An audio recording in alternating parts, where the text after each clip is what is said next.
Gimana kabarnya? Bekhair? Alhamdulillah, Ustaz. Insya Allah. Ya. Gimana kabarnya teman-teman penuntut ilmu? Alhamdulillah mereka semuanya semangat dalam menuntut ilmu, Ustaz. Hanya mungkin ada beberapa hal yang perlu nasihat dari antum buat teman-teman juga sebagai penuntut ilmu agar mereka dalam mencari ilmunya tambah semangat dan juga lebih bisa mendekatkan diri kepada Allah Subhanahu wa taala dengan ikhlasan, Ustaz. Memang betul ya. Masalah menuntut ilmu itu kita penting untuk memperhatikan adab-adab, memperhatikan daripada berbagai macam hal-hal, bukan hanya sebatas semangat untuk menuntut ilmu. Assalamualaikum. Assalamualaikum. Baik, Ustaz. Fadal, sehat? Sehat. Alhamdulillah. Alhamdulillah sehat. Alhamdulillah. Dari mana nih? Alhamdulillah dari kampung, Ustaz. Iya, 2 minggu pulang, kemarin liburan. Ya, bersama istri, anak-anak gitu, Ustaz. Alhamdulillah.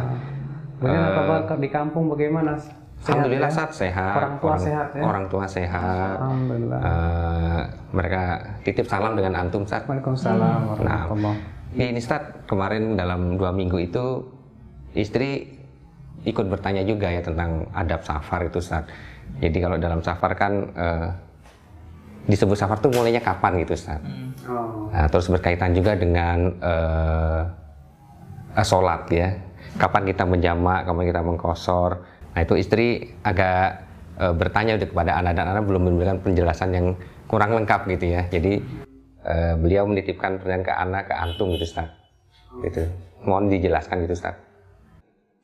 Safar sebetulnya terjadi ikhtilaf para ulama tentang kapan disebut safar. Namun yang dirojikan oleh Syekhul Islam Ibnu Taimiyah rahimahullah bahwa safar itu dikembalikan kepada adat istiadat setempat. Karena kaidah mengatakan bahwa suatu dalil yang tidak ada batasannya dalam syariat, maka itu dikembalikan kepada uruf. Maka kalau di suatu uruf di situ dianggap itu sebagai sebuah safar, maka pada waktu itu dianggap sebagai safar. Dan banyak para ulama dan banyak para sahabat memandang bahwa seseorang disebut safar dan diperbolehkan dia untuk mengqashar adalah ketika ia mufaraqatul bunyan, meninggalkan bangunan-bangunan kota gitu. Disebutkan dalam sebuah asar bahwa Ali bin Abi Thalib ya ketika ia pergi meninggalkan kota Madinah beberapa mil, padahal bangunan kota masih terlihat, tapi sudah meninggalkan bangunan-bangunan kota, beliau sudah mulai safar. Dalam hadis juga disebutkan bahwa Rasulullah SAW sholat di kota Madinah sempurna, kemudian beliau keluar ke Dzul Hulaifah, beliau sudah mengqashar, padahal Dzul Hulaifah dengan kota Madinah itu hanya 10 kilo saja. Demikian pula disebutkan dalam hadis Rasulullah SAW dari Mekah menuju Mina, di Mina beliau mengqashar juga, padahal jarak antara Mekah dengan Mina hanya 12 kilo. Demikian pula para penduduk kota Mekah pun ikut mengqashar bersama Rasulullah SAW di Mina. Sehingga kata mereka bahwa kalau kita meninggalkan kota, yaitu bangunan-bangunan kota tersebut, maka pada waktu itu kita sudah keluar kota. Berarti dari situ kita sudah boleh mulai mengqashar daripada sholat kita. Allahu a'lam. Baik. Terus Ustaz?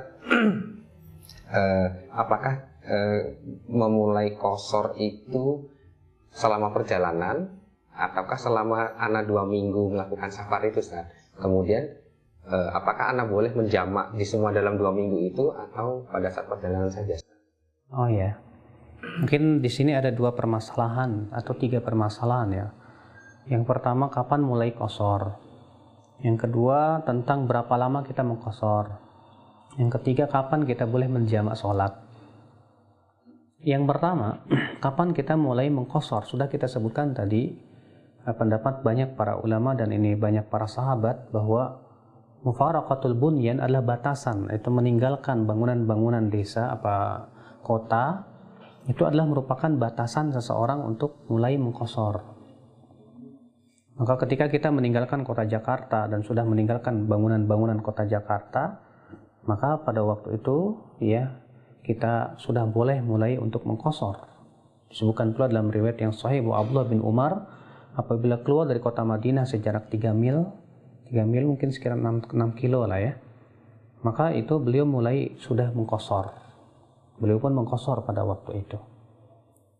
Adapun yang kedua tentang berapa lama kita mengqashar. Ini pun sebetulnya riwayat-riwayat tentang masalah ini berbeda-beda. Dalam satu riwayat Rasulullah pernah mengqashar selama 20 hari. Dalam satu riwayat Rasulullah pernah mengqashar selama 17 hari. Dalam satu riwayat Rasulullah SAW pernah mengqashar selama 8 hari. Nah, ini tidak ada sebuah ketentuan secara khusus begitu. Ya. Sehingga Syekhul Islam kembali mengatakan bahwa tidak ada satupun hadis yang menentukan berapa harinya. Sehingga ini menjadi sebuah ketentuan, sebuah kaidah bahwa sesuatu yang tidak ada ketentuan dan batasannya dalam syariat, maka itu dikembalikan kepada adat istiadat. Sementara Ibnu Hazm berpendapat bahwa selama dia itu safar dan niatnya dia tidak akan menetap di situ, dianggap sebagai sebuah safar dan boleh dia terus-menerus untuk mengqashar. Sebuah contoh misalnya, Abdullah bin Umar pernah di Azerbaijan selama 6 bulan beliau mengqashar. Tapi tidak mungkin ada orang berkata, saya tinggal di sini cuma 2 tahun kok, saya mengqashar terus. Secara uruf tidak mungkin seseorang dikatakan 2 tahun itu terus-menerus safar, kan begitu. Maka kalau misalnya antum pergi ke desa 2 minggu saja, cuma hanya sebatas untuk mengunjungi orang tua, kemudian pulang lagi, toh rumah kita kan bukan di situ. Maka pada waktu itu diperbolehkan terus-menerus kita mengqashar sholat.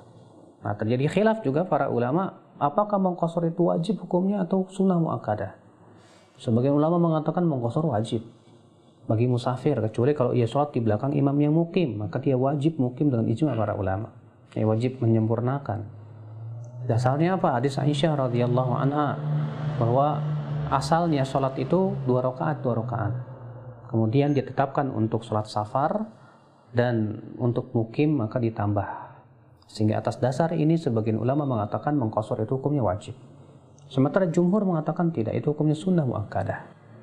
Berdasarkan perbuatan Aisyah, demikian pula Utsman bin Affan, di mana Aisyah pernah menyempurnakan sholatnya di waktu safar, demikian pula Utsman bin Affan radhiyallahu anhum ajma'in.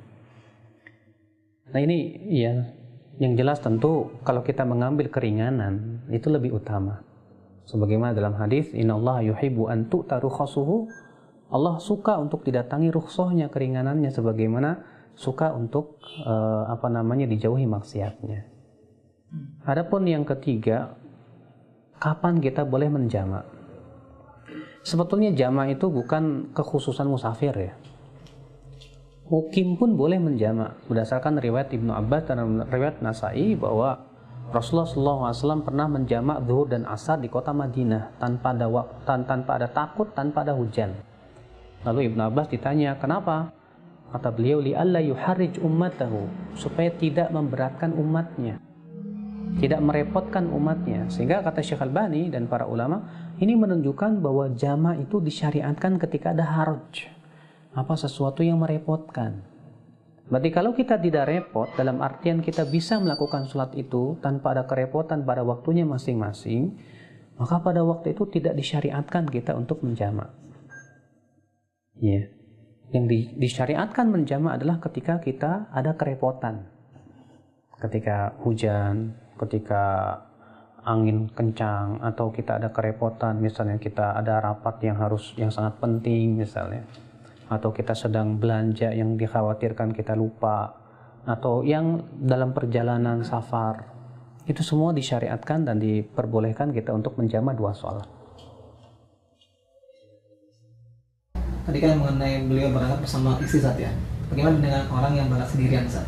Artinya apakah ada sunnah-sunnahnya yang dikerjakan oleh orang yang safar? Katanya kan ada yang mengatakan sholat 2 rakaat ketika pergi dan pulang. Apakah benar demikian? Dan ketika pulang ke rumah itu, ketika menemui istri ada anaknya juga, mungkin bisa disampaikan Ustaz.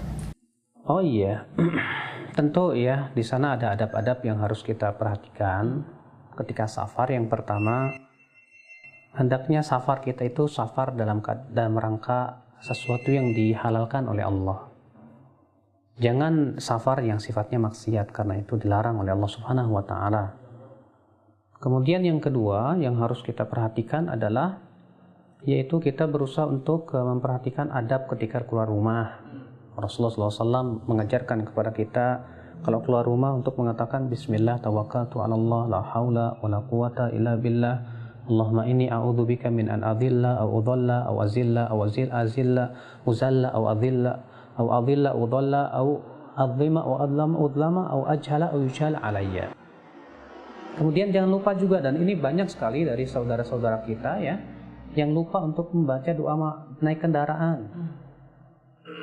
Rasulullah SAW ketika naik kendaraan membaca Bismillah, kemudian setelah duduk beliau mengucapkan Alhamdulillah, Subhanalladzi sakhkhara lana hadza wa ma kunna lahu muqrinin wa inna ila rabbina lamunqalibun. Alhamdulillah, alhamdulillah, alhamdulillah. Allahu akbar, Allahu akbar, Allahu akbar. Masing-masing 3 kali. Subhanaka rabbi zalamtu nafsi faghfirli fa innahu la yaghfiru dzunuba illa ant. Lalu disunahkan tertawa. Itu sunnah saja. Lalu kemudian membaca doa safar. Allahumma inni as'aluka fi safarina hadza albirra wat taqwa wa minal amal ma tarda. Allahumma hawin alaina safarana hadza wa tu'anna bu'dah. Allahumma antas sahibu fis safar wal khalifatu fil ahl. Allahumma inni a'udzubika min wa'tha'is safar wa ka'abatil manzar wa su'il munqalabi fil mali wal ahl. Ketika pulang kita tambahkan aibun, taibun, abidun li rabbina hamidun.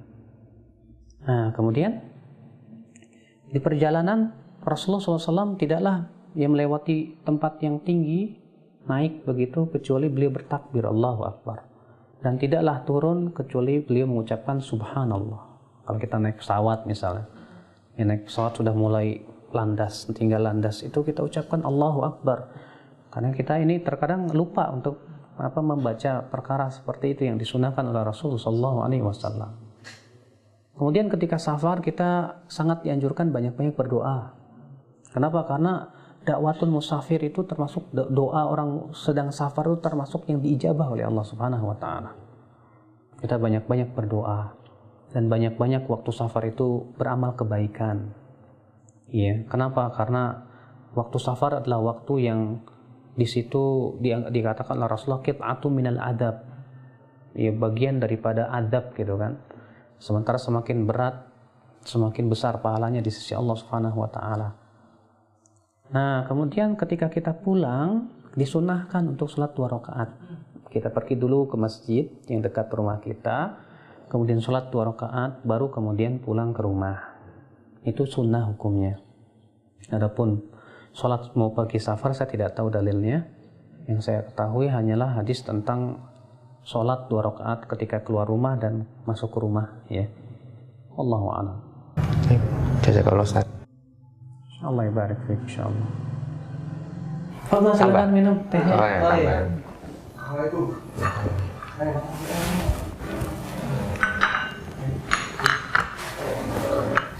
Barakallahu fiik Ustaz. Anak izin pulang dulu. Tadi ada oleh-oleh sudah anak taruh belakang Ustaz. Alhamdulillah. Baik. Jazakallah. Iya, waalaikumsalam. Ustaz, jazakallah Ustaz. Assalamualaikum. Salam.